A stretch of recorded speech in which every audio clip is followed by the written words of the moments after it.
Senantiasa Tuhan, kami selalu bersyukur atas kasih dan rahmat-Mu dalam kehidupan kami.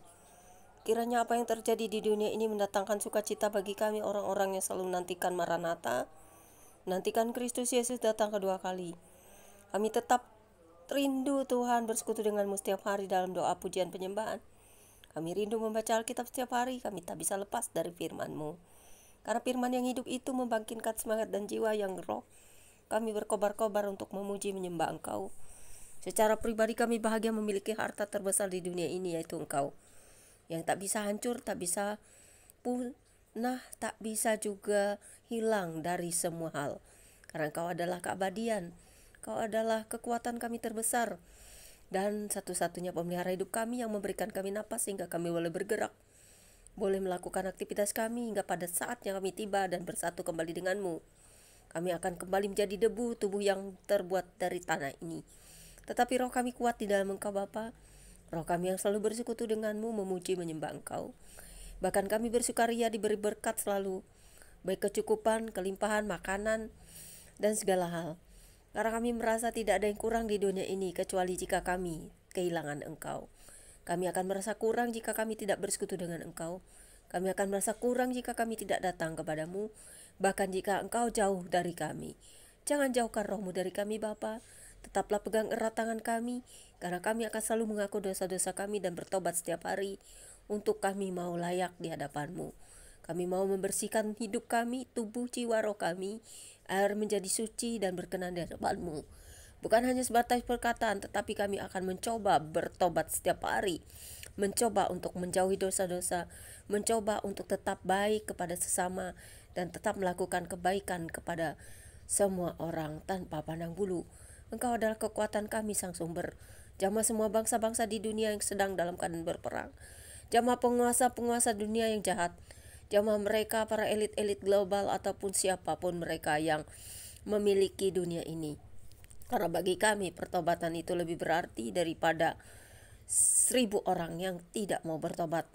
Tetapi pertobatan satu jiwa saja sudah mendatangkan sukacita. Jangan ada kehancuran atau apapun yang melanda orang-orang percaya. Tapi biarpun mereka telah mati dan menjadi martir, tapi darah mereka tetap berteriak kepadamu, meminta keadilan. Dan Tuhan yang adil akan selalu memberikan keadilan kepada orang-orang yang tertindas akibat segala bentuk kejahatan dunia ini. Tuhan, ada banyak hal yang ingin kukatakan kepada dunia ini, bahwa ada penguasa-penguasa yang merasa paling berkuasa di dunia ini. Karena itu jamah dia Tuhan, siapa dia? Hanya Tuhan yang tahu. Orang-orang yang ingin memiliki dunia ini, agar mereka itu tahu bahwa di atas mereka ada Tuhan. Ada Tuhan yang melihat perbuatan mereka. Mereka menindas orang-orang kecil. Mereka membunuh orang-orang yang percaya kepada Tuhan dalam keadaan bersembahyang, ibadah saja sulit. Bahkan mereka untuk datang kepada Tuhan saja sulit. Bahkan mereka tahan menderita dan mati karena iman. Untuk itu Kristus Yesus jamah semua bangsa di dunia, agar mereka dapat mengenal Engkau secara pribadi, karena Engkau adalah kasih.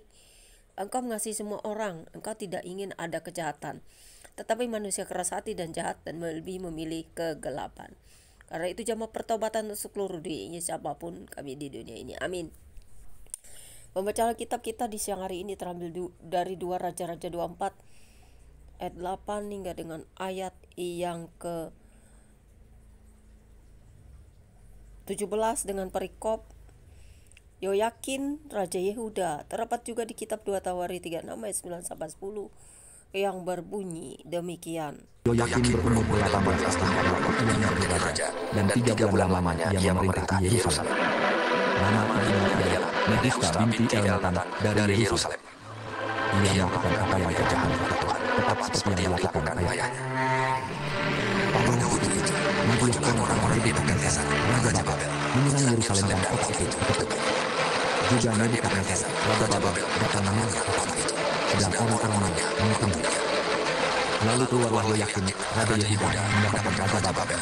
Ia sendiri, ibunya, pegawai-pegawainya, para pembesarnya, dan pegawai-pegawai istananya. Raja Babel menangkap dia pada tahun yang ke-8 dari pemerintahannya. Ia mengeluarkan dari sana segala barang perbendaharaan rumah Tuhan dan barang-barang perbendaharaan istana raja. Juga dikasih emas dari segala tatakan emas yang dibuat oleh Salomo, raja Israel, di bait Tuhan, seperti yang telah difirmankan Tuhan.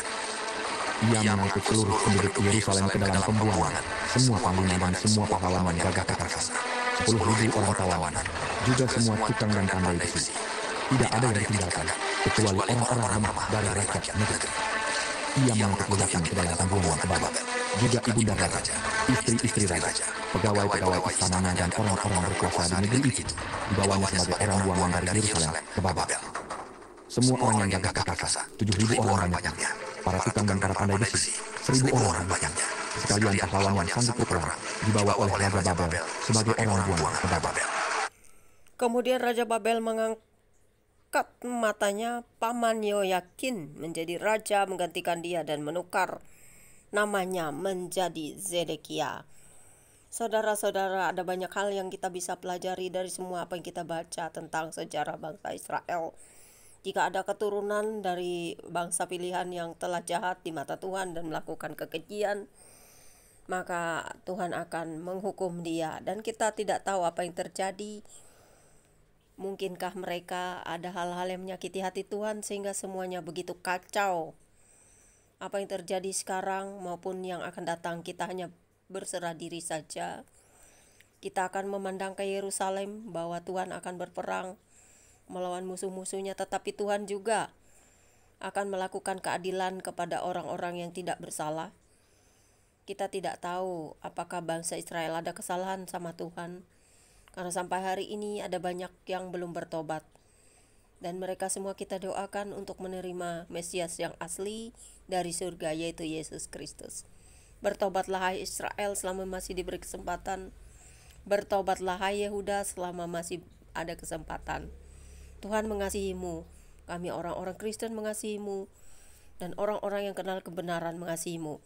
Kami berdoa juga buat bangsa yang lain, terutama yang sedang berperang melawan Israel, baik Palestina, ataupun Iran, ataupun Cina, ataupun Rusia, ataupun siapapun mereka. Juga Amerika, bertobatlah semuanya sebelum terlambat. Karena Tuhan tahu apa yang ada di otak kalian semuanya. Tuhan tahu apa yang sedang kalian pikirkan. Tuhan tahu dan melihat hati kalian semuanya. Karena segala sesuatu tidak akan bisa menyelamatkan kalian sekalipun kalian memiliki segalanya di dunia ini. Yang penting adalah keselamatan jiwa kalian kelak di akhirat, di mana Tuhan Yesus adalah hakim yang adil. Percayalah kepada Dia yang memberikan hidup kepadamu dan yang bisa mencabut nyawamu. Jangan takut akan nuklir, akan apapun itu yang mengancam hidupmu, tetapi takutlah akan Dia yang memberi kehidupan kepadamu. Tuhan Yesus memberkati Israel dan semua bangsa-bangsa di dunia. Tuhan Yesus memberkati bangsa Indonesia dan pemimpin-pemimpin kami, pemimpin-pemimpin dunia, elit-elit global. Bahkan sekalipun dia memiliki harta terbesar di dunia ini, bertobatlah kamu semuanya. God bless you all. Tuhan Yesus mengasihi Anda semua. Amin. Demikianlah pembacaan Alkitab kita siang hari ini. Bapa di surga, terpujilah namamu untuk selamanya. Biarlah kuat kuasa-Mu terus menyertai kehidupan kami di muka bumi sampai kedatangan-Mu yang kedua kali. Karena Tuhan tahu dan mencatat semua peristiwa dan juga semua orang tanpa kecuali. Kami seperti pasir dan debu, tetapi Tuhanlah satu-satunya kendali hidup kami, pemegang kekuasaan tertinggi, dan segala hal yang terjadi biarlah mendatangkan sukacita bagi kami. Apapun yang kami derita, kami tetap menyerahkan sepenuhnya, mengandalkan Engkau satu-satunya pemelihara hidup kami. Amin. Tuhan Yesus berkati. God bless you all. Bertobatlah selagi ada waktu. Terimalah Yesus Tuhan sebagai juru selamatmu, dan akuilah Dia sebagai penyelamatmu, karena Dia adalah kasih kepada Anda semua, karena Dia tidak pernah membuat Anda kecewa. Dia adalah firman yang hidup dan Dia memberikan kehidupan kepadamu. God bless you all. Tuhan Yesus mengasihi Anda dan saya dimanapun berada.